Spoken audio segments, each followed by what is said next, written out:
Tegucigalpa, the challenger in Honduras' still unresolved presidential election, has filed a challenge to the November 26 contest that seeks to annul the results and requests a recount.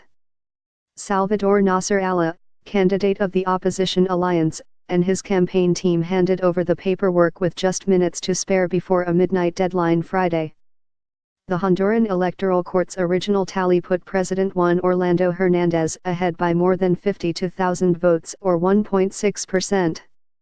But in an electoral process plagued by problems that dragged on for days, both candidates declared themselves winner. International observers had urged the opposition to challenge the election through existing channels. The opposition alliance had called for a total recount in recent days, but said it would not accept any role for the Electoral Court, which it said was biased and lacked credibility for its ties to the government. "We're sure it's not going to stick," Nasser Alla said of the challenge.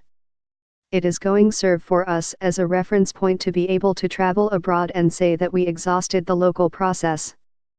Nearly 2 weeks after the election, the way out of the standoff remains unclear.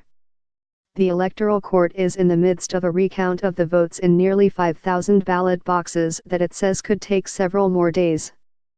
The boxes, more than a third of the total, held votes that were not transmitted to election officials on the night of the election.